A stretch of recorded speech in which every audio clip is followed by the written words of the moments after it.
오늘은 어버이 주일로 우리가 예배 드리겠습니다. 하나님의 말씀과 은혜를 나누겠습니다. 오늘은 성경에 나오는 세 사람을 소개하려고 합니다. 여기 소개할 사람의 이름은 아담과 야곱과 다윗입니다. 이들의 공통점이 뭘까요? 아담과 야곱과 다윗, 제 공통점이 무엇인지 생각해 보시기 바랍니다. 오늘이 어버이 주일임을 감안하시고 아담과 다윗과 야곱의 공통점이 무엇입니까? 힌트를 드리겠습니다. 함께 소개할 사람들의 이름은 하와와 리브가와 마가입니다. 이들은 어떤 공통점을 가지고 있습니까? 어떤 공통점을 가지고 있나요? 세 사람이? 네, 누구나 부인할 수 없는 뚜렷한 공통점이 있는데 이들 세 사람 모두 태어나고 죽었다는 겁니다. 죽음은 모든 사람들의 공통점입니다. 다 공통점을 가지고 있어요. 근데 또 하나의 공통점이 있는데 이들 모두가 자녀를 둔 아버지라는 사실입니다. 태어나고 죽었고 아버지예요. 그런데 이들이 가지고 있는 또 하나의 공통점은 모두 다 자식들로 인해서 심한 고통과 슬픔을 겪은 아버지라는 사실입니다. 특히 자식들의 불화 때문에 아픔과 괴로움을 겪었습니다. 또 하나의 공통점은 이들 모두가 다 하나님 앞에 죄인이었다는 사실입니다. 죄인들이었을 뿐만 아니라 자기의 죄 때문에 자식들 사이에 불화가 일어나고 그 불화 때문에 자식이 다 죽었다는 사실입니다. 그리고 그 자식의 죽음 앞에서 그들이 대성통곡했다는 공통점이 있습니다. 어떻게 된 일인지 한번 살펴보겠습니다. 먼저 아담에 대해서 살펴봅니다. 우리가 잘 아는 것처럼 아담에게는 아벨과 카인 두 아들이 있었습니다. 카인의 이름은 소유라는 뜻입니다. 얻었다는 뜻이에요. 얻음 혹은 소유라는 뜻을 가지고 있습니다. 죄를 짓고 아담과 하와가 죄를 짓고 낙원에서 쫓겨난 후에 아들 카인을 얻고 나서 기뻐서 지은 이름입니다. 여러분이 아시는 것처럼 카인과 아벨 이 두 사람이 다 제사를 드렸는데 하나님께서는 동생 아벨과 아벨의 제물을 받으신 것을 보고 안색이 변하고 분노한 카인은 동생을 들여서 쳐 죽이죠. 그리고 아벨을 잃은 아담은 다시 아들을 낳게 되는데 아벨 대신에 다른 씨를 주셨다는 의미로서 아들의 이름을 셋라고 합니다. 셋은 대신 두었다라는 뜻입니다. 오늘은 카인과 아벨의 이 사건을 아담과 하와의 입장에서 보려고 합니다. 영어 성경을 성경 공부에 참여하시는 분들은 아시겠지만 이제 우리가 하박국을 마치고 전도서를 영어로 읽기 시작할 겁니다. 전도서 그러면 이름도 생소하고 뭐 영어 이름도 생소합니다만은 전도서의 헬라어 히브리어 이름은 코할렛입니다. 코할렛가 전도서의 헬라어 이름인데 히브리어 이름인데 코할렛이라는 말의 이름은 모임이라는 뜻입니다. 회중이라는 뜻이에요. 회중에게 진리를 선포하는 전도자 혹은 설교자 혹은 성직자를 뜻합니다. 헬라어로는 에클레시아테스라고 부르는데 영어로도 에클레시아테스라고 부르죠. 에클레시아테스는 헬라어를 그대로 받아 적은 겁니다.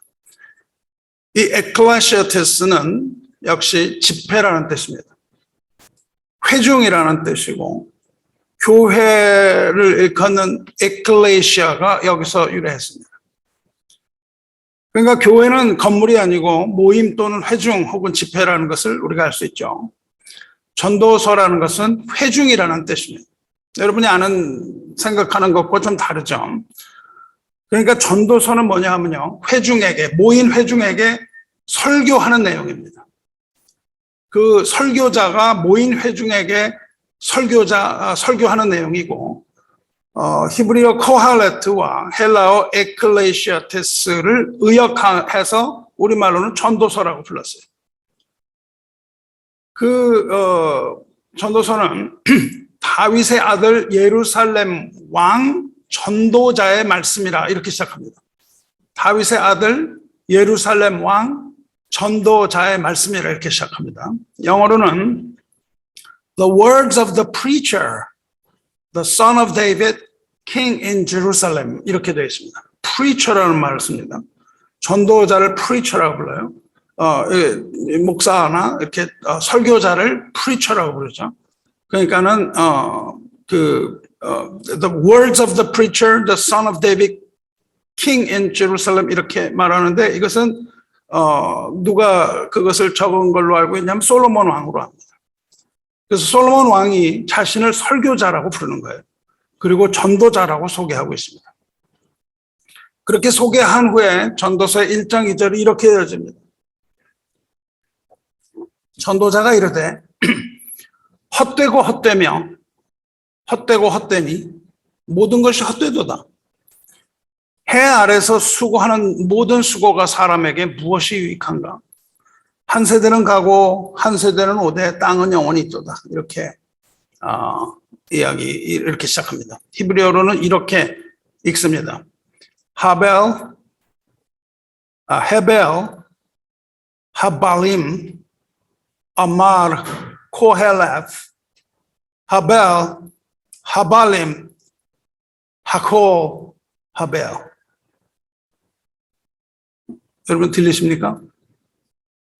헤벨, 하발림, 아말, 코헬레프, 하벨, 하발림, 하코, 하벨. 들리세요? 이거를 100번을 반복하면 여러분은 히브리어를 배웁니다. 그렇게 배우는 방법이 있어요. 우리가 언어를 배울 때 무엇을 자꾸 이렇게 배우려고 하지 않고요. 그 나라 언어를 계속 듣는 겁니다. 그렇게 배우는 방법이 굉장히 효과적이에요. 어린아이들이 그렇게 배우죠. 여러분 어떤 단어가 들립니까? 코헬레스라는 단어가 들렸어요. 조금 아까 제가 설명드렸습니다. 그렇죠? 전도자, 설교자라고 그랬습니다. 그 외에 계속 반복되는 말이 있습니다. 하벨, 하발림, 하벨 이렇게 계속 하잖아요. 무슨 단어였습니까? 제가 한국말로 읽어드렸는데 우리말로. 헛되고 헛되니 헛되고 헛되다 이렇게 하죠. 그렇습니다. 헤벨이라는 단어가 들리는데 헤벨이라는 단어는 히브리어 단어는 헛됨이라는 명사입니다. 우리말로는 헛되고 헛되니 헛되고 그러는데 히브리어를 직접 한다면 헛됨 또 헛됨 헛됨 또 헛됨 헛됨 이렇게 얘기하는 거예요. 그리고 헤벨이라는 것은 헛됨이고요. 헤벨림 그러면은 복수형입니다. 헛됨, 헛된 것, 헛된 것들, 헛된 것, 헛된 것들 계속 그렇게 얘기를 하는 거예요. 그러니까 그런데 그것이 무엇으로 시작하냐면 헤벨 그렇게 시작해요. 헛됨 이렇게 시작합니다. 가장 먼저 나오는 게 무슨 말이냐면 헛되다는 거예요. 그러니까 전도서의 이야기는 헛되다는 것이 주제예요. 이 세상의 만물, 이 모든 것들이 다 헛되다는 것이 주제입니다. 그런데 솔로몬은 어떤 사람입니까? 지혜와 부귀와 권력을 모두 누리고 살았던 사람이죠. 그렇게 지혜와 부귀와 권력을 다 누리면서 살았던 솔로몬 왕이 그 후에 하나님을 떠납니다. 하나님을 떠나서 삶의 허무 속에 빠지는 거예요. 그랬다가 다시 회개하고 인생의 바른 길을 체험한 후에 깨달은 모든 것을 노년의 회중에게 설교하는 것, 이것이 전도서입니다. 전도서의 시작은 헤벨로 시작하고요. 전도서의 결론은 12장 13절로 축약이 됩니다. 일의 결국을 다 들었으니 하나님을 경외하고 그의 명령들을 지킬지어다. 이것이 모든 사람의 본분이니라. 이렇게 결론을 내려요.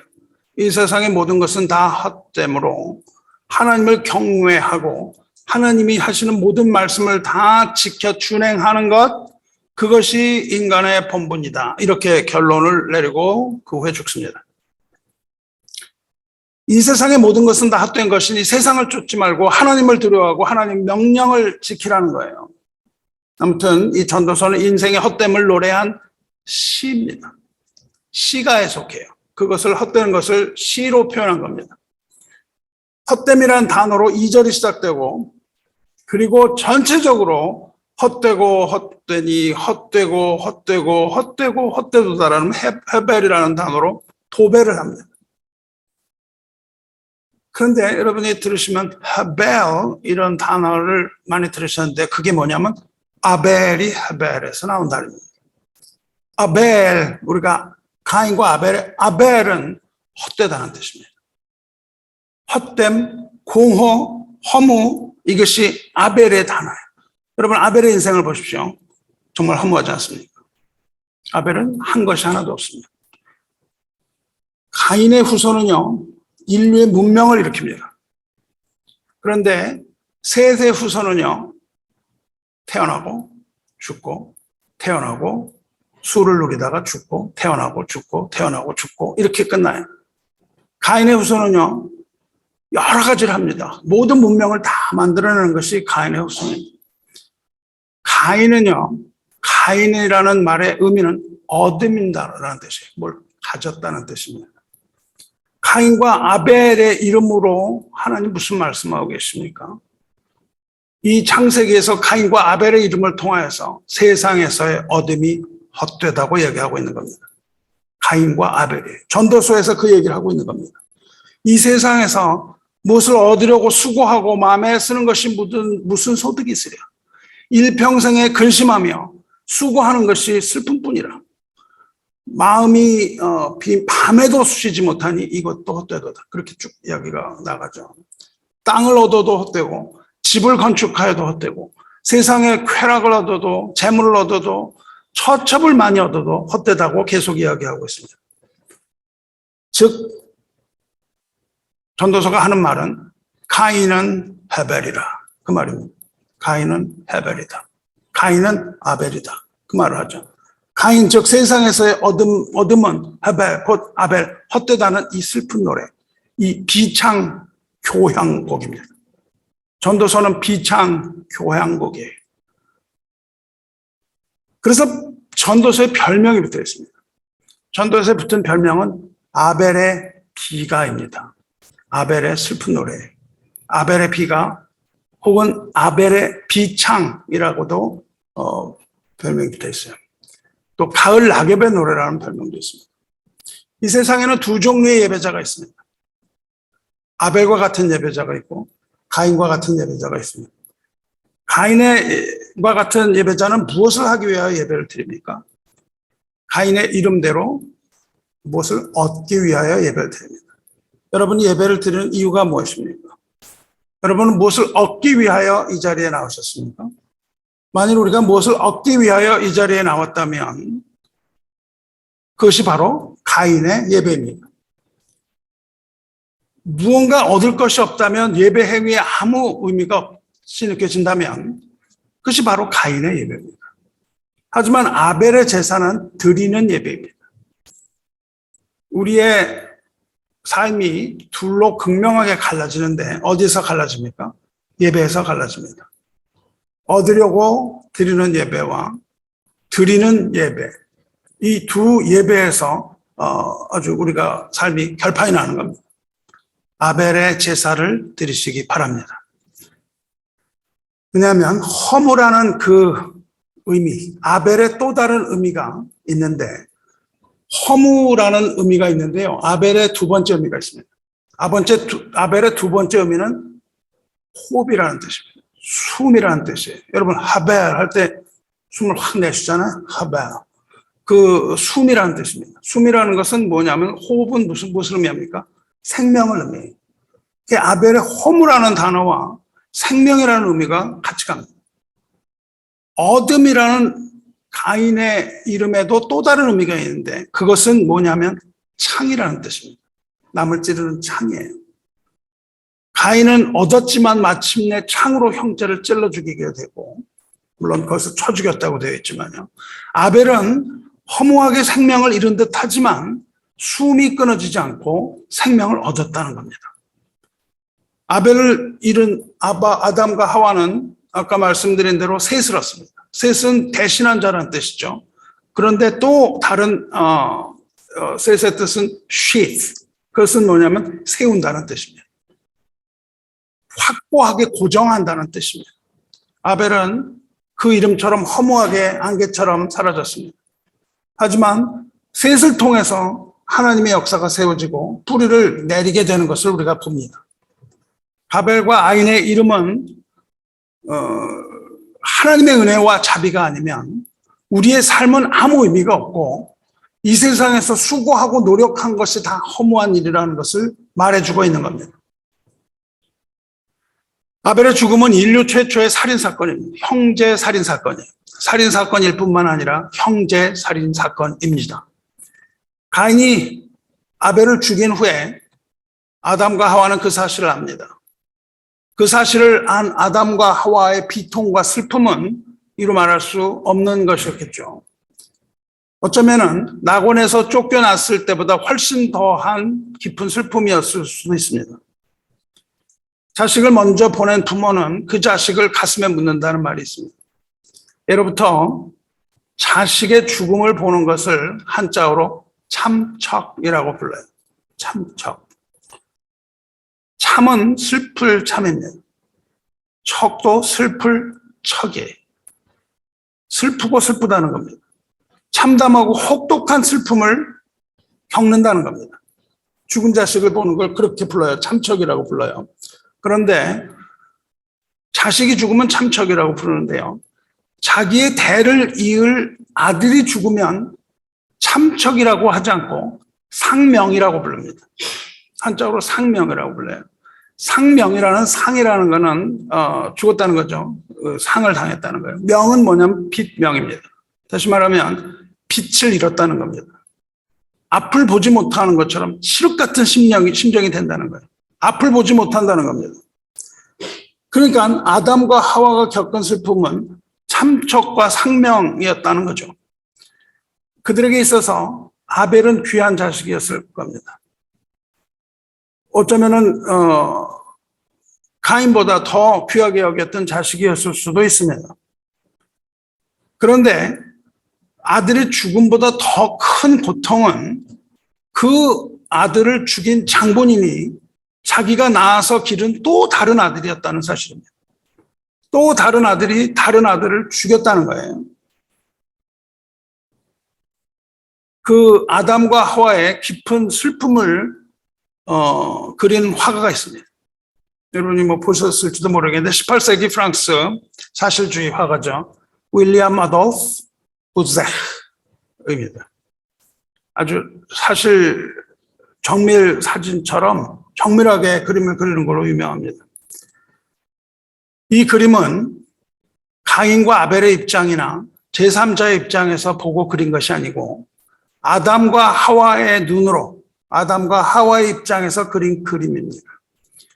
이 그림에는 인류가 한 번도 겪어보지 못했던 것, 인류가 최초로 겪었던 그 깊은 슬픔과 애통함이 그대로 묻어납니다. 배경을 보면 먹구름이 잔뜩 낀 그런 하늘이에요. 그리고 땅은 무섭도록 시커멓습니다. 그런 배경에 빛이 비치고 거기에 세 사람이 나타났죠. 거기에 아담이 고개를 떨구고 이렇게 앉아 있습니다. 그리고 아담의 무릎 위로 누워서 허리를 아담의 무릎에 받치고요. 이렇게 주체를 못하니까 뒤집어져죠. 그래서 이렇게 팔을 벌리고 아벨이 그 허리를 아버지 무릎 위에 대고 죽어 있습니다. 그 아들의 몸은요, 광채가 날 정도로 밝습니다. 그런데 이미 죽음이 진행돼서 이 아들의 피부는 푸른 빛을 띄어가고 있습니다. 인간이 죽으면 붉은 빛이 아니고 점점 푸른 빛이 되어가죠. 그렇게 푸른 빛을 띄어가고 있습니다. 그리고 아버지의 피부는 검습니다. 아버지 아담은 손을 자기 심장에 이렇게 대고 있습니다. 억누르지 못하는 그 슬픔의 감정이 그대로 드러납니다. 하와는 두 얼굴을 두 손으로 감싼 채 그 얼굴을 남편의 가슴에 묻고 있습니다. 그러니까 이 어머니 하와는 아마도 슬픔을 참지 못하고 흐느끼고 있는 것 같은 그런 장면이에요. 아버지 아담은 그렇게 눈물을 흘리는 모습은 보이지 않습니다. 이 그림은 보는 이들로 하여금 그들의 슬픔을 이끌었던 그 사건, 살인사건과 함께 사랑하는 아들을 잃은 부모의 애끓는 심정을 고스란히 느끼게 해주는 그런 그림입니다. 아담과 하와의 슬픔은 이 세상의 모든 슬픔 중에 가장 큰 슬픔이 아닐 수가 없습니다. 이 사건의 발생 원인이 무엇입니까? 이 사건의 발생 원인은 형제 사이의 불화입니다. 하지만 정작 그 사건의 시작은 아담과 가인이 아벨을 죽인 그 사건의 시작은 가인과 아벨에 있지 않고 아담과 하와 자신에게 있었던 사실을 우리는 잊지 말아야 합니다. 심은 대로 거두는 법입니다. 자식의 어떠함은 부모가 심은 대로예요. 여러분, 우리가 자식을 나무랄 것이 하나도 없습니다. 자식이 어떻고 얘기할 것이 하나도 없어요. 왜냐하면 심은 대로 거두기 때문입니다. 죄 가운데 있던 아담과 하와는 이 사실을 보고 가인과 아벨의 사건 후에 일어났던 그 아벨의 시체를 보고 죄의 무서움을 깨닫고 떨지 않을 수가 없었을 겁니다. 저는 사랑하는 형제 여러분, 형제의 불화는 그 부모에게 극복하지 못할 아픔과 슬픔을 가져다 주는 법입니다. 형제 간에 우애 있고 화목한 것이 효도입니다. 부모에게 돈을 드리는 것이 문제가 아니라 형제 간에 우애가 있고 화목한 것이 효도예요. 마음으로 형제를 사랑하지 않으면 어떤 일이 일어납니까? 마음으로 형제를 사랑하지 않으면 곧 형제를 쳐 죽이는 겁니다. 그리고 그것은 곧 부모에게 씻을 수 없는 죄를 저지르는 겁니다. 가인과 아벨 사이에 일어난 인류 최초의 사건이 말해주는 것은 자식의 불화가 부모에게 큰 고통을 안겨준다는 사실입니다. 사랑하는 성도 여러분, 하나님의 교회는 하나님의 자녀들이 모이는 곳이 아닙니까? 육신의 자녀가 아니라 하나님의 자녀들의 모임이 아닙니까? 만일 자녀가 다른 자녀를 사랑하지 못한다면 결국 그들은 가인과 아벨처럼 얻으려고 하는 자가 되어서 얻기 위하여 교회에 나오는 자가 되기 위하여서 허무함 가운데 형제를 쳐 죽이는 그런 자가 되지 않겠습니까? 형제를 사랑하지 않으면 결국 하나님 아버지를 기쁘시게 하지 않는 일이며 그것은 우리를 사랑하는 하나님의 얼굴을 보지 못하게 하는 그러한 죄가 된다는 사실을 잊지 마시기 바랍니다. 하나님을 사랑하는 자는 형제를 사랑하지 않을 수 없습니다. 반대로 형제를 사랑하지 않는 자는 하나님을 사랑할 수도 없고 하나님을 볼 수도 없습니다. 우리가 형제를 사랑하지 않는다면 하나님과의 관계가 끊어진 겁니다. 예수님께서 말씀하시지 않습니까? 누구든지 하나님의 뜻대로 행하는 자가 내 형제요, 자매요, 어머니라 말씀하십니다. 하나님의 뜻대로 행하는 자가 하나님의 가족이라고요. 성도는 하나님의 뜻에 따라, 하나님의 뜻이 무엇입니까? 하나님의 뜻에 따라 그 계명을 지키는 자입니다. 그리고 그 계명은 서로 사랑하라는 계명입니다. 이것이 아니고는 하나님을 볼 수가 없습니다. 이 모든 것이 다 어디서 결정이 납니까? 여러분이 형제를 사랑하고 사랑하지 않는 것이 어디서 결정이 나나요? 그것이 모두 예배에서 결정이 난다는 겁니다. 가인처럼 받으려는 예배를 드리는 자는 가인처럼 행하게 되는 것이고 아벨처럼 드리는 자는, 예배를 드리는 자는 아벨처럼 드리게 되는 겁니다. 사랑이라는 것은 받는 것이 아닙니다. 얻는 것이 아니고 주는 것입니다. 드리는 것이 곧 하나님의 사랑의 증거예요. 나를 하나님께 드리는 것입니다. 하나님을 사랑하지 않는 자는 가인처럼 마침내 분노하게 됩니다. 마침내 분노하고 마침내 형제를 쳐 죽이게 되는 겁니다. 그 마음속으로. 그리고 그것은 형제를 미워하는 행위인 동시에 하나님을 대적하는 죄의 행위인 것을 잊지 마시기 바랍니다. 형제를 미워하는 자가 곧 형제를 살인하는 자입니다. 그러므로 형제를 사랑하지 않음은 하나님 앞에 가장 큰 죄입니다. 이것이 바로 아담의 이야기입니다. 아담은 죄를 지은 자요. 아담이 낳은 그 가인과 아벨은 그 부모처럼 형제를 쳐 죽임으로써 그 부모를 가슴 아프게 한 것. 이 죄의 유전성이 드러나면서 인간이 저지르는 최악의 형제 살인이 일어나지 않았습니까? 두 번째 소개하던 사람은 누굽니까? 소개했던 두 번째 사람 소개합니다. 두 번째 등장하는 인물은 다윗입니다. 다윗 역시 아들 때문에 큰 슬픔을 겪은 사람입니다. 다윗은 왕이었지만 자녀 때문에 고통받은 사람이에요. 다윗은 하나님 앞에 크게 쓰인 가장 귀한 종이었지만 그 집안은 일명 콩가루 집안입니다. 다윗의 집안처럼 콩가루 집안이 없어요. 다윗에게는 9명의 부인들이 있었습니다.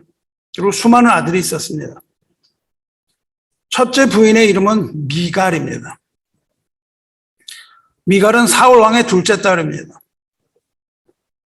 그런데 다윗이 블레셋 사람 2,000명을 때려 죽이고 사울의 사위가 됩니다. 둘째 딸을 얻습니다. 다윗의 두 번째 부인의 이름은 아비가일입니다. 원래 나발이라는 사람의 아내였는데 그 후에 다윗의 아내가 됩니다. 아비가일은 총명하고 용모가 아름다웠다고 합니다. 다윗의 셋째 부인이 있는데 셋째 부인은 아히노암입니다. 아히노암이 세 번째 부인입니다. 이 아비노암은 이스라엘 여인으로 첫 아들을 낳아주는데 첫 아들의 이름이 암논입니다. 다윗의 첫 아들의 이름이 암논이에요. 그리고 넷째 부인을 얻는데 넷째 부인의 이름이 마아가입니다.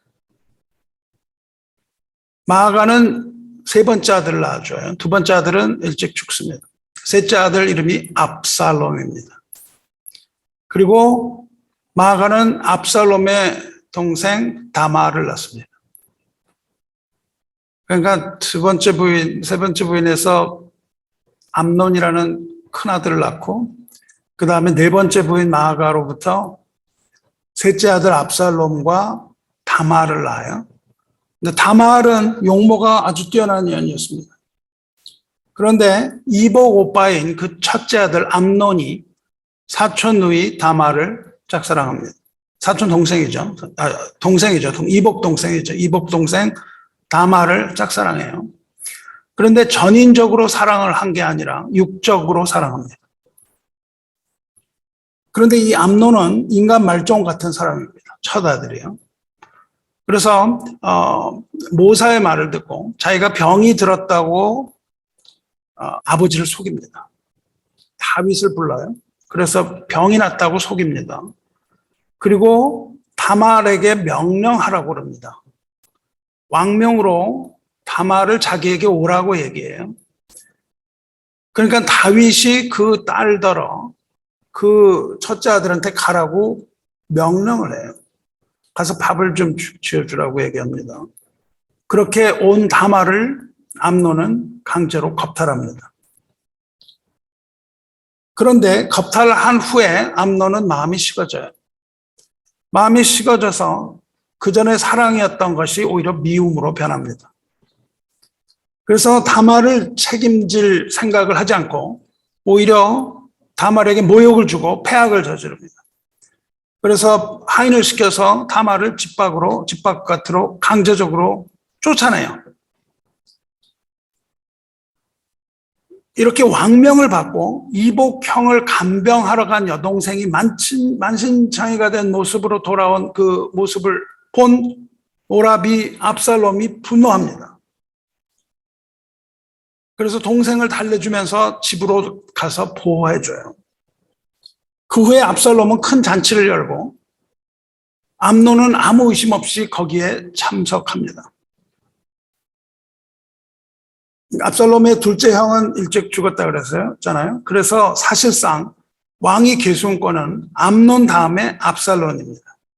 그리고 암논은 지금 그 이복 여동생을 겁탈하고 파티에 참여한 거예요. 그렇기 때문에 압살롬의 입장에서 보면은 여동생의 원수이고, 그리고 또 왕위 계승권의 경쟁자입니다. 그런데 압살롬 또한 왕위에 욕심이 있었어요. 그래서 왕위 계승권에 욕심을 부렸기 때문에 압살롬은 암논을 거기서 살해하고 맙니다. 압살롬의 살인은 어쩌면 정해진 수순이었던 거죠. 아주 좋은 계기가 된 것이죠. 죽일 수 있는 좋은 기회가 생긴 겁니다. 이렇게 잔치가 갑자기 피 비린내 나는 살인 현장이 돼버립니다. 그렇게 살인 현장이 돼버리니까 다윗의 다른 왕자들이 기겁을 합니다. 기겁을 해서 나귀를 타고 도망을 가요. 다 도망을 갑니다. 자식들이 그렇게 다 도망을 간 것이 왕에게 들립니다. 그런데 도망을 갔는데 보고가 들어오기는 다 죽었다고 보고가 와요. 압살롬이 왕의 아들을 모두 죽였습니다. 이런 보고가 들어옵니다. 그런 소식이 다윗의 귀에 들립니다. 그러니까 그 소식을 들은 다윗은 분통이 터지죠. 셋째 아들이 모든 형제를 다 죽였다. 이런 소식이 들립니다. 그 상황을 성경이 이렇게 기록합니다. 압살롬이 왕의 모든 아들들을 죽이고 하나도 남기지 아니하였다는 소문이 다윗에게 이름에 왕이 곧 일어나서 자기의 옷을 찢고 땅에 드러눕고 그의 신하들도 다 옷을 찢고 모셔 삼지라. 그런데 그것은 거짓 소문이었죠. 그래서 암논과 압살롬을 제외한 다른 형제들은 다 돌아옵니다. 암논은 죽어서 못 돌아오죠. 그리고 압살롬은 도망을 갑니다. 그슬 왕 달메라는 데로 도망을 가요. 그래서 거기서 3년 동안 도피 생활을 합니다. 압살롬이 암논을 직접 죽인 건 아닙니다. 하지만 부하를 시켜서 척살했습니다. 그러므로 압살롬 또한 가인과 동일한 형제 살해범입니다. 형제를 죽인 것이죠. 그런데 그럼에도 불구하고 아들이 3년 동안 떨어져 있으니까 다윗은요, 내심 그 살아있는 압살롬을 그리워합니다. 그 아버지는 그 아들을 그리워하고 있어요. 그리고 3년이 지나고 압살롬이 예루살렘으로 돌아옵니다. 그런데 다윗은 겉으로는 그를 용서하지 않습니다. 완전히 용서하지 못하고 왕궁 출입을 하지 못하게 해요. 그래서 압살롬은 아버지를 만나지 못하는 죄인이 되어버립니다. 다윗은 압살롬이 저지른 그 죄에서 돌이키를 바랍니다. 그런데 압살롬은 죄로부터 돌이키기는커녕 자신의 처지에 의심을 품고 2년 후에 다윗의 부하 요압 장군이 왔는데요. 요압은 아주 훌륭한 장군입니다. 요압이 왔는데 요압의 발에 불을 질러버립니다. 하지만 다윗은 그것을 용서합니다. 근데 그 사건이 지난 후에 압살롬은 세력을 규합하기 시작합니다. 그리고 마침내 아버지에게 반기를 듭니다. 그런데 놀랍게도 그 아버지 다윗의 기반이었던 유다 지파가 다윗을 등지고 압살롬의 편에 섭니다. 유다 지파는 압살롬 편에 서서 다윗을 쳐요. 압살롬의 반란 소식이 전해지니까 이 다윗의 장군들은요, 전쟁을 하자고 합니다. 성을 지키자, 전쟁을 하자 그러는데 다윗은 예루살렘 성에서 전쟁을 할 생각이 없었습니다. 성에서 전쟁을 해서 백성들의 생명을 뺏길 수 있다고 얘기합니다. 이 성에서 전쟁을 하면 백성들이 죽을 것이므로 그렇게 하지 않고 다윗은 부하들과 함께 예루살렘 성을 빠져나갑니다. 압살롬은 그렇게 성을 점령해요. 압살롬이 들어와서는 백성들이 보는 앞에서 다윗의 후궁들을 욕보이는 추태를 벌입니다. 그러니까 자기 아버지의 모든 후궁들 다 강간해요. 그리고서 이제 이런 사연 가운데에 결국 압살롬은 장전에 실패하죠. 그리고 다윗은 이제 시간과 기회를 벌어요. 그런 다윗이 이제 토벌군을 조직합니다. 그리고 토벌군에게 그 압살롬을 토벌하라 하는 명령을 내립니다. 재밌으세요? 집중을 많이 하시기 바랍니다. 어떻게 됐죠? 토벌군을 조직을 해갖고 압살롬을 이제 토벌하라 그렇게 명을 내렸어요. 그런데 토벌군을 보내면서요, 압살롬을 잡으라고 보내면서 압살롬을 너그럽게 대해달라 그렇게 말합니다. 토벌군한테. 그리고 내가 앞장서겠다고 얘기해요. 못 믿는 거죠. 내가 앞장을 서겠다고 그러는데 부하들이 만류해요. 그래서 다윗은 뒤에 남습니다. 그리고 요압이라는 장군, 용맹한 장군, 그 산전수전 다 겪은 다윗의 용장들을 앞세워서 이 토벌군이 추격합니다. 그리고 결국 압살롬의 군대가 제압당했어요. 당시에 도륙을 당한 병사, 압살롬의 병사가 2만이나 되었다는 기록이 있습니다. 이 압살롬은요, 아주 미남이었어요.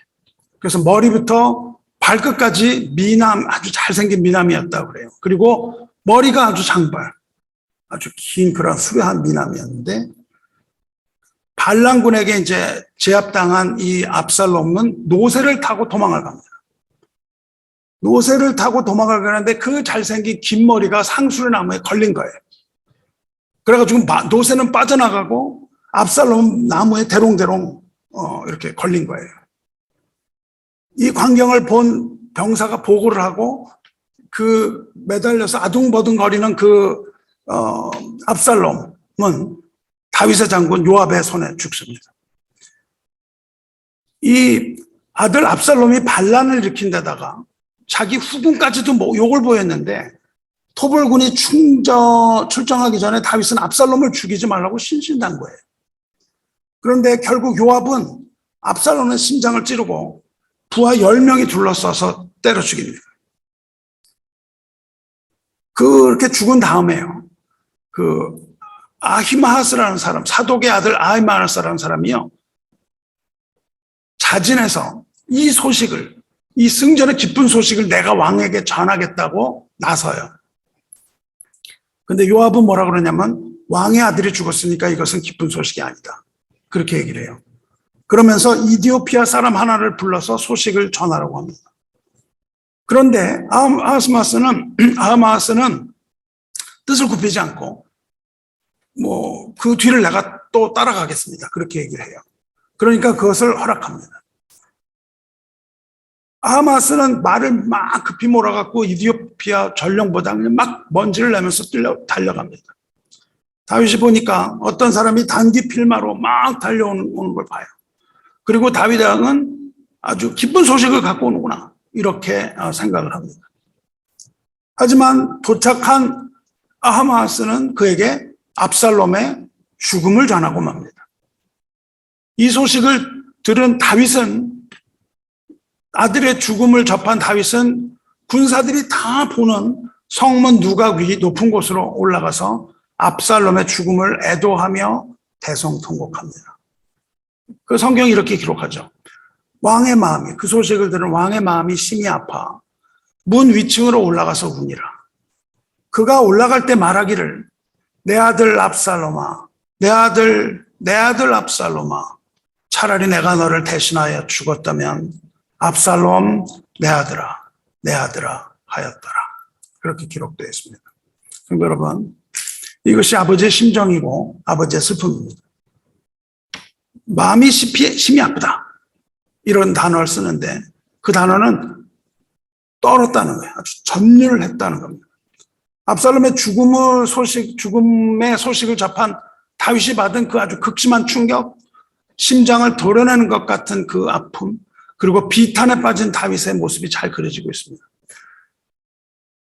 히브리어 언어를 보면요, 그 성루에 올라갔다고 우리말로 그냥 되어 있는데요, 히브리어 언어를 보면 그것이 올라가서 그냥 미친 듯이 왔다 갔다 했다는 뜻이에요.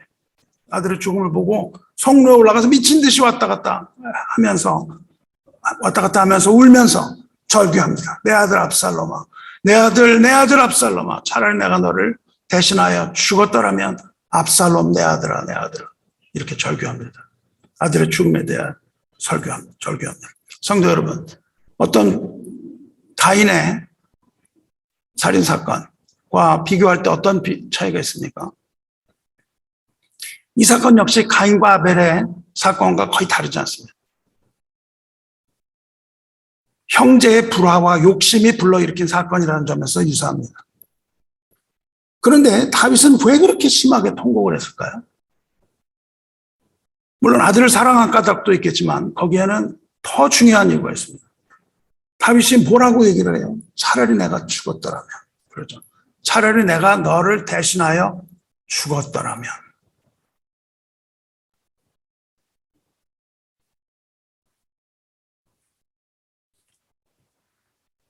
여러분 이걸 잘 보시면은 암논이 다말을 범할 수 있었잖아요.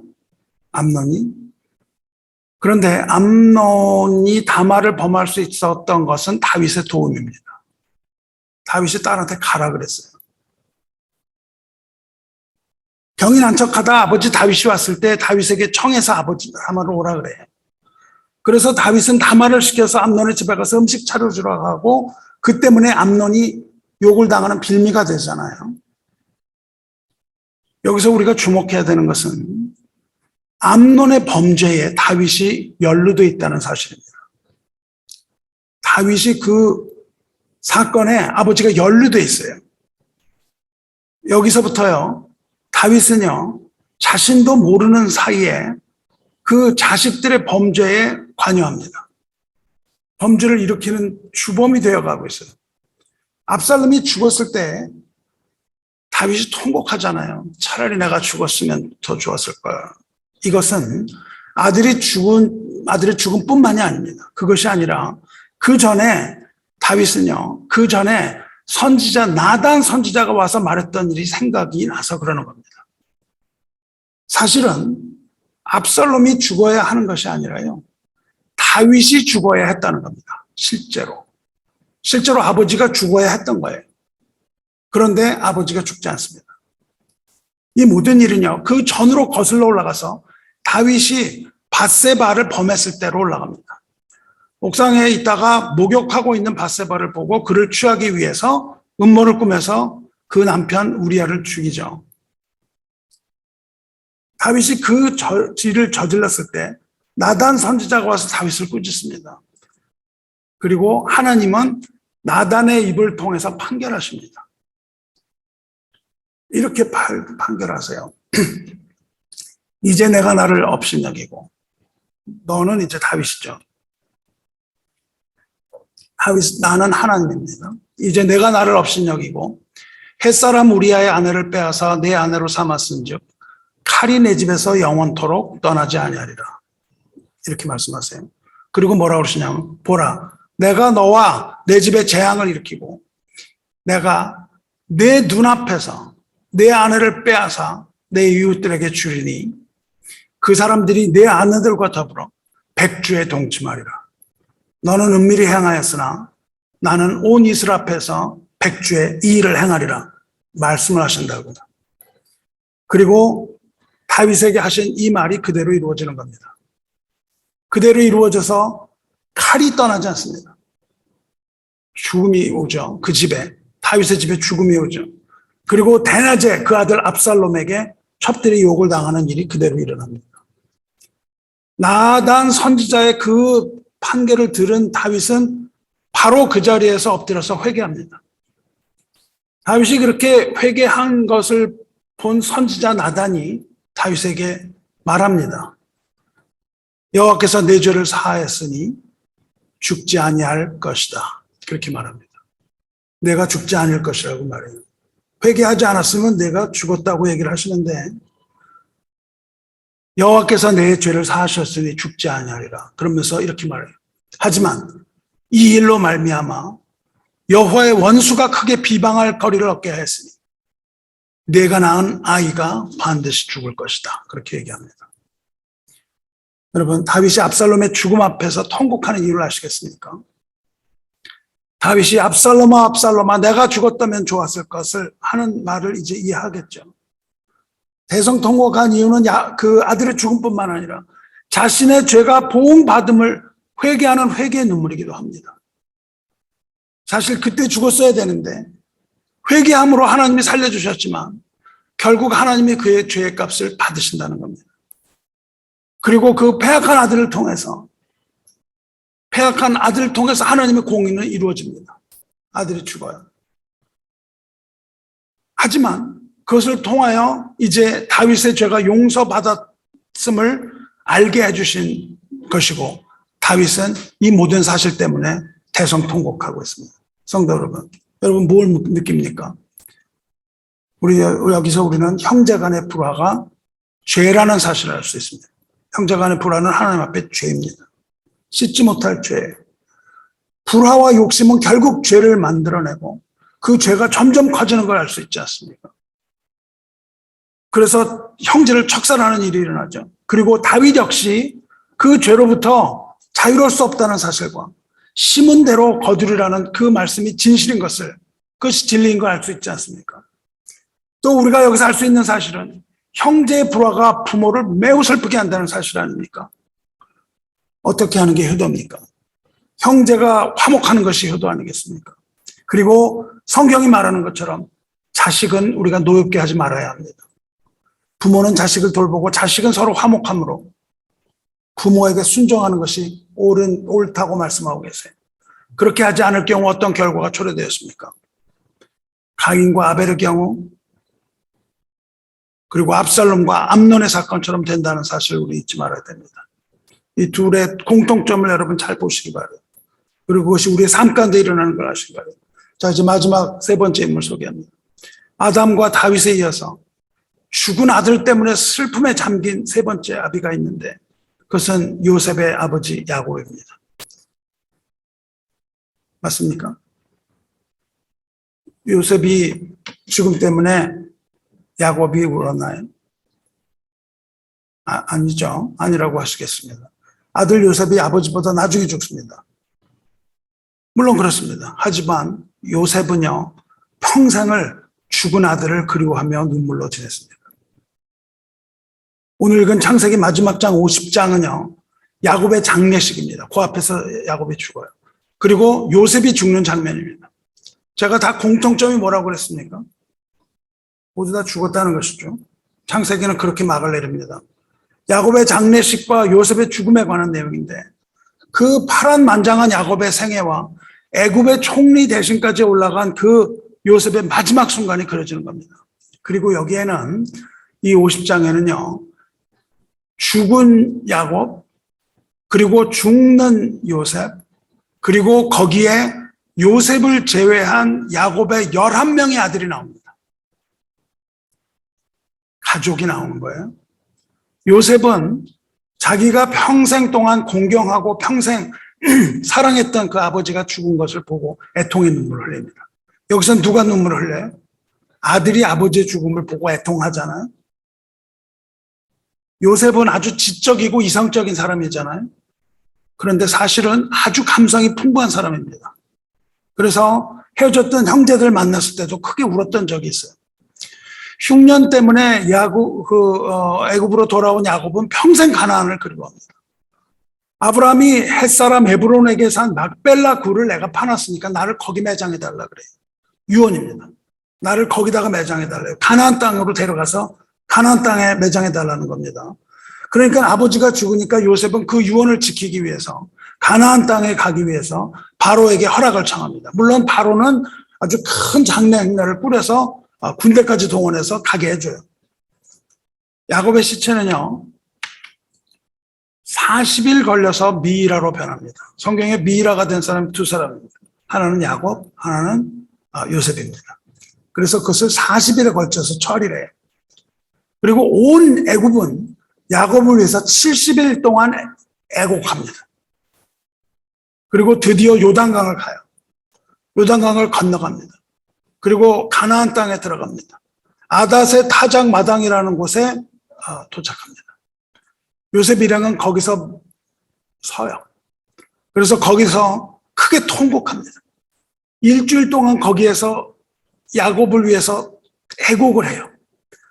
그러니까 거기 가나안 땅에 있던 사람들이 그 애통하는 것을 보고 애굽인들의 큰 애통이다 이렇게 불러요. 근데 그건 번역이고요. 뭐냐면 아벨 미스라임 그렇게 부릅니다. 뭐라고요? 아벨 미스라임. 미스라임은 뭡니까? 미스라임은 사람의 이름입니다. 미스라임은 누구예요? 미스라임은 노아의 네 손자 중에 둘째 아들입니다. 노아가 네 아들이 있었죠. 구스가 있고 미스라임이 있고 또 누가 있었습니다. 붓, 가나안 네 사람이 있었어요. 그 둘째 미스라임이 있는데 미스라임이 뭡니까? 어디의 조상이에요? 애굽의 조상이에요. 그래서 애굽을 미스라임이라고 불러요. 애굽을. 미스라임 그러면 그게 애굽이에요. 그러니까 아벨 미스라임 무슨 뜻입니까? 여러분 이제 번역을 해보시기 바랍니다. 그곳이 아벨 미스라임. 무슨 말이에요? 아벨이 뭐예요? 슬픔이잖아요. 애통이잖아요. 아벨 미스라임이 뭡니까? 애굽인들의 슬픔. 그런 뜻입니다. 그것이 애굽인들의 슬픔이라는 거예요. 가나안 사람들이 보니까 애굽 사람들이 그렇게 애통해하고 있구나 해서 이름을 지은 거예요. 아벨 미스라임. 창세기를 마감하게 있어서 어떤 이름이 나옵니까? 창세기. 아벨이 나옵니다. 허무라는 말로 끝나는 거예요. 이게 어디 우연이겠습니까? 야곱이 얻었던 모든 것, 요셉이 애굽에서 취한 그 모든 것들, 그 모든 것이 다 허무한 것이고 슬픔이 아니겠습니까? 이것을 모세가 시편에서 이야기합니다. 90편에. 풀은 아침에 꽃이 피어 자라다가 저녁에는 시들어 마르느니라. 우리는 주의 마르나이다. 우리는 주의 노에 소멸되어 주의 분내심에 놀라나이다. 주께서 우리 죄악을 주의 앞에 놓으시며 우리의 은밀한 죄를 주의 얼굴빛 가운데 두셨사오니 우리의 모든 날이 주의 분노 중에 지나가며 우리의 평생이 순식간에 다하였나이다. 우리의 연수가 70이요 강건하면 80이라도 그 연수의 자랑은 수고와 슬픔뿐이요 신속기간이 우리가 날아가나이다. 아담과 다윗의 경우 아버지가 슬픔을 당했지만 야곱의 경우는 요셉이 그 슬픔을 표현합니다. 하지만 정작 아들의 죽음을 보고 슬퍼한 사람은 야곱입니다. 요셉은 야곱이 특별히 사랑한 아들이에요. 그래서 그에게만 특별히 아름다운 채색 옷을 입혔죠. 아버지의 사랑은 형제들의 질투와 시기를 만들어냅니다. 그러던 중 요셉이 꿈을 꾸게 되는데 형들이 모두 자기에게 절하게 될 것이라는 꿈을 꾸잖아요. 그래서 질투의 눈이 먼 형들이 요셉을 잡아서 그 채색 옷을 벗깁니다. 그리고 구덩이에 던져 넣어서 죽이려고 하다가 유다가 만류하는 바람에 은 20을 받고 상인들에게 팔아넘기는 걸 잘 아실 겁니다. 형제들은 요셉의 옷을 가져다가 염소의 피를 발라서 아버지에게 보입니다. 옷만 보는 거죠. 그런데 그것을 본 야곱이 어떻게 합니까? 성경이 이렇게 기록하죠. 아버지가 그것을 알아보고 이르되 내 아들의 옷이라. 악한 짐승이 그를 잡아먹었도다. 요셉이 분명히 찢겼도다 하고 자기 옷을 찢고 굵은 배로 허리를 묶고 오래도록 그의 아들을 위하여 애통하니. 야곱은 요셉이 죽은 걸로 생각했습니다. 짐승에게 잡아먹은 걸로 생각했습니다. 그래서 통곡합니다. 아들을 위해서 애통합니다. 그 야곱은 다리 힘이 다 빠지고 그에게는 살아있을 이유조차 다 사라져 버렸어요. 아들들이 그 아버지를 위로했지만 소용이 없었습니다. 그의 모든 자녀가 위로하되 그가 그 위로를 받지 아니하여 이르되 내가 슬퍼하며 스올로 내려가 아들에게로 가리라 하고 그의 아버지가 그를 위하여 울었더라. 무덤으로 내려가고 싶을 정도로 슬퍼합니다. 아들의 죽음을 슬퍼하며 지납니다. 그러던 중에 가나안에 심한 흉년이 들죠. 음식을 구하지 못하고 그들은 애굽으로 갑니다. 오랜 세월이 지난 거예요. 오랜 생활 동안 아버지는 죽은 아들을 위하여 슬퍼하며 지나죠. 그리고 요셉에게로 형제들이 갔는데 요셉은 형들은 요셉 알아보지 못하지만 요셉은 그들을 알아보죠. 그리고 서로 제외하고 부둥켜 안고 입 맞추고 옵니다. 그리고 형제들이 돌아와서 애굽에 있는 아버지에게 알립니다. 애굽에 알리는데 야곱은 그 말을 믿지 못해서 어리둥절해요. 그런데 요셉이 아버지를 청히 위해서 수레를 보냅니다. 그 수레를 보고서 그때야 그 말을 믿고 기운이 솟행하더라. 아버지가 그때 이제 기운이 솟행해요. 그리고는 만족합니다. 뭐 이렇게 말합니다. 조카도다. 내 아들 요셉이 지금까지 살아있으니 내가 죽기 전에 가서 그를 보리라. 그렇게 기뻐하는 야곱은 어떻게 합니까? 그 기쁨을 얻은 야곱은 하나님께 제사를 드립니다. 그때 하나님께서는 애굽으로 내려가기를 두려워하지 말라. 내가 거기서 너로 큰 민족을 이루게 하리라 말씀하시면서 야곱을 애굽으로 보내십니다. 야곱이 애굽으로 가서 요셉을 만나요. 이때 애굽으로 간 자들이 70명입니다. 요셉이 아버지의 목을 안고 옵니다. 그리고 말합니다. 내가 지금까지 살아있고 내가 내 얼굴을 보았으니 지금 죽어도 조카도다. 이렇게 말해요. 야곱은 아들이 죽은 줄 알고 평생을 살았습니다. 그리고 이제 죽은 줄로 알았던 그 아들을 만났으니 그 기쁨이 얼마나 크겠습니까? 그런데 그 큰 기쁨 가운데 근심이 들어옵니다. 아버지에게 근심이 들어와요. 야곱에게 새로운 근심이 생겼습니다. 이제 야곱은 일어났던 모든 일의 자초지종을 다 알게 됩니다. 억울하게 구덩이에 갇히고 죽을 뻔한 요셉이, 그렇지만 지금은 세계 최강국인 애굽의 제2인자가 된 요셉이 이제 자기가 죽고 나면 나머지 형제들에게 복수하지 않을까 하는 염려가 들어온 거예요.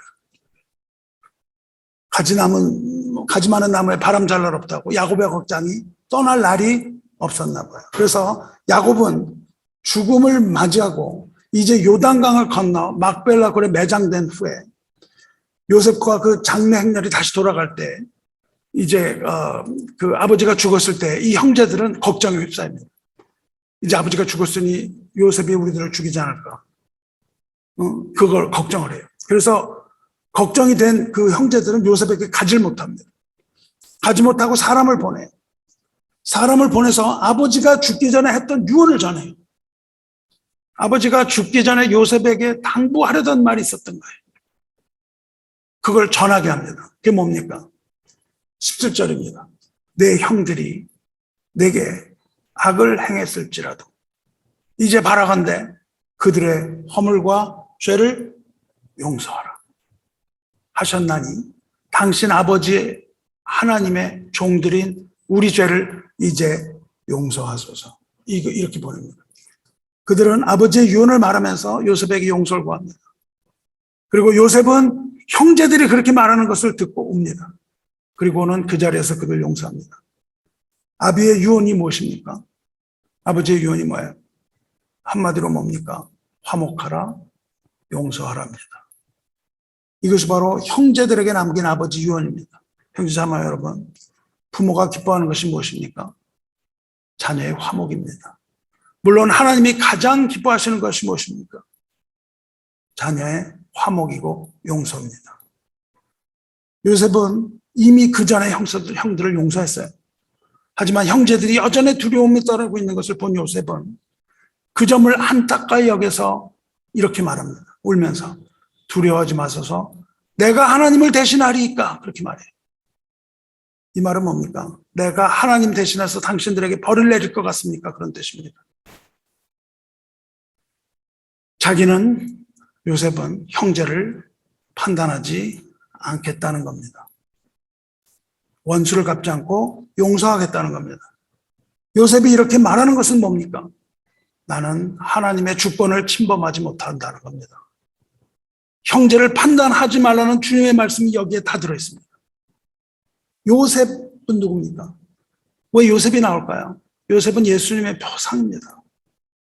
예수님의 그림자예요. 요셉이 은 20에 팔렸습니다. 예수님도 은 30에 팔렸습니다. 요셉이 구덩이에 빠져 죽었습니다. 그랬던 것처럼 주님도 주님 죽음을 맛보았습니다. 요셉이 구덩이에서 살아났던 것처럼 예수님도 죽음을 이기고 부활했습니다. 요셉이 강제로 옷을 벗게 되었던 것처럼 주님도 주님의 옷도 강제로 벗겨졌습니다. 요셉의 옷에 염소의 피가 발라졌던 것처럼 예수님의 옷도 양의 피로 물들었습니다. 요셉이 형제들을 용서했던 것처럼 예수님도 우리의 모든 죄를 다 사해 주시는 겁니다. 가늠한 여인을 사람들이 돌로 치렸을 때 예수님 말씀하시죠. 나도 너를 정죄하지 아니하노니 가서 다시는 죄를 범하지 말라. 용서하시면. 그렇게 말씀하신 요셉이 바로 여기서 말하고 있는 요셉의 말과 동일한 말입니다. 하나님의 주권을 침해하면 안 됩니다. 비판하지 말라. 그리하면 너희가 비판을 받지 않을 것이요. 정죄하지 말라. 그리하면 너희가 정죄를 받지 아니할 것이요. 용서하라. 그리하면 너희가 용서를 받을 것이요. 말씀하신 이것도 지금이 요셉의 말에 다 들어있습니다. 비판이라 하는 것은 판단을 말하는 게 아니기 때문에, 용서하라는 말씀은 주님께서 강조하신 말씀이기 때문에 그렇습니다. 입법자와 재판관은 오직 한 분이시니 능히 구원하기도 하시며 멸하기도 하시느니라. 너는 누구이기에 이웃을 판단하느냐 말씀하십니다. 형제를 판단해서는 안 됩니다. 우리가 판단하거나 원수를 갚으려고 하는 것은 하나님의 주권을 침해하는 겁니다. 하나님의 주권을 침범하는 것이고, 그것은 하나님 앞에 명백한 죄입니다. 요셉의 형제들이 요셉에게 아버지 말을 전하면서 용서해 달라고 그럴 때 그들은 이렇게 말합니다. 당신 아버지의 하나님의 종들인 우리 죄를 이제 용서하소서. 당신 아버지의 하나님의 종들인 우리 죄를 용서하소서. 여기서 당신 아버지의, 네 아버지의 아들인 우리를 용서하라, 그렇게 말하지 않아요. 뭐라고 말합니까? 네 아버지의 하나님의 종들이라고 자신을 말합니다. 하나님의 종이라는 말은 무슨 말입니까? 여기서 하나님의 종이라는 말은요, 하나님을 섬기고 예배하는 자들이에요. 이것이 바로 용서를 비는 탄원의 근거입니다. 우리가 하나님을 예배하는 예배자이니 우리를 용서하라, 그 말이에요. 하나님의 예배자들임으로 용서해달라는 겁니다. 주님께서는 우리를 용서하시고 우리를 예배자로 삼으신 겁니다. 우리가 자녀라 하면 우리가 예배자라는 뜻이에요. 우리가 하나님 앞에 예배자로 설 때에 우리는 하나님으로부터 용서를 받고 죄사함을 얻습니다. 용서받는 자의 예배는 가인의 예배가 아니에요. 얻으려고 하는 자의 예배가 아닙니다. 그 예배는 아벨의 예배입니다. 형제를 미워하고 사랑하지 못하며 얻는 것, 소유를 위해서 드리는 예배는 하나님이 받지도 않으실 뿐만 아니라 하나님이 가증히 여기시는 것이고, 그러한 예배자는 결국 형제를 미워하고 죽인 가인과 같다는 겁니다. 그래서 요한일서에서 이렇게 말합니다. 우리가 서로 사랑할지니 이는 너희가 처음부터 들은 소식이라. 가인같이 하지 말라. 그는 악한 자에게 속하여 그 아우를 죽였으니 어떤 이유로 죽였느냐? 자기의 행위는 악하고 그의 아위의 행위는 의로움이라, 그렇게 말씀하지 않습니까? 성도 여러분, 우리가 형제를 사랑하고 미워하지 말아야 되는 가장 근본적인 이유는, 그리고 우리가 형제를 용서해야 되는 이유는 바로 그 형제가 하나님을 예배하는 예배자들이기 때문입니다. 하나님의 형상을 따라 지으심을 입었고, 또한 아버지가 사랑하시는 그 형제를 미워하는 것은 가인과 같은 행위라는 겁니다. 결국 하나님께서는 가인과 가인의 예배를 받지 않으신다는 이 무서운 사실을 우리 마음속에 깊이 간직하고 형제 사랑으로 우리의 믿음을 증명하시기 바랍니다. 그러한 예배는 하나님이 받지를 않으신다는 겁니다. 요셉도 이제 죽습니다. 하지만 그는 가나안으로 돌아가게 될 것을 확신합니다. 그리고 형제들에게 이렇게 유언합니다. 나는 죽을 것이나 하나님이 당신들을 돌보시고 당신들을 이 땅에서 인도하여 내사 아브라함과 이삭과 야곱에게 맹세하신 땅에 이르게 하시고. 여기서 돌보시고라는 말은요, visit, 방문하신다는 겁니다. 그리고 430년 후에 하나님이 애굽을 방문하십니다. 그리고 그들을 찾아오시고 그 땅에서 인도하여 약속의 땅으로 가게 하실 것이라는 사실을 확신하고 죽습니다. 그러므로 이제 자기는 애굽 땅에서 죽지만 해골을 가나안에 옮겨달라고 부탁을 하는 거예요. 요셉이 또 이스라엘 자손에게 맹세시켜 이르기를 하나님이 반드시 당신들을 돌보시리니 당신들은 여기서 내 해골을 메고 올라가겠다 하였더라. 이것이 믿음입니다. 히브리서는 이것을 믿음이라고 말합니다. 믿음으로 요셉은 임종시에 이스라엘 자손들이 떠날 것을 말하고 또 자기 뼈를 위하여 명하였습니다. 성도 여러분, 야곱은 무엇을 원했습니까? 야곱이 원했던 건 형제 간의 우애와 화목 그리고 용서였습니다. 아버지 하나님께서 원하시는 것은, 즉 하나님의 뜻은 바로 이겁니다. 하나님을 섬기는 것이 곧 형제 사랑입니다. 형제를 사랑하려고 하는 것이 형제 사랑이 아니고요. 하나님을 섬기는 것이 형제 사랑이에요. 오늘 읽은 로마서를 보시기 바랍니다. 사랑에는 거짓이 없나니 악을 미워하고 선에 속하라. 형제를 사랑하여 서로 우애하고 존경하기를 서로 먼저 하며 부지런히 게으르지 말고 열심을 품고 주를 섬기라. 그렇게 말하지 않습니까? 소망 중에 즐거워하며 환난 중에 참으며 기도에 힘쓰라. 성도 여러분, 이것이 바로 하나님 안에 있는 사랑입니다. 사랑이라는 것은 곧 하나님에 대한 예배라고요. 형제 사랑은 곧 예배입니다. 예배자는 결코 형제를 미워할 수 없습니다. 왜냐하면 그 예배가 받아들여지지 않기 때문이에요. 형제를 사랑하는 예배자는요, 부지런하여 게으르지 않고 열심을 품고 주를 섬기는 법입니다. 로마서가 그것을 얘기하고 있어요. 근데 한글 성경에서는 빼놓은 말이 있습니다. 열심을 품고 안에서가 아니고, 열심을 품고가 아니고 그 앞에 성령 안에서가 빠져 있습니다. 원어에는 성령 안에서 열심을 품고입니다.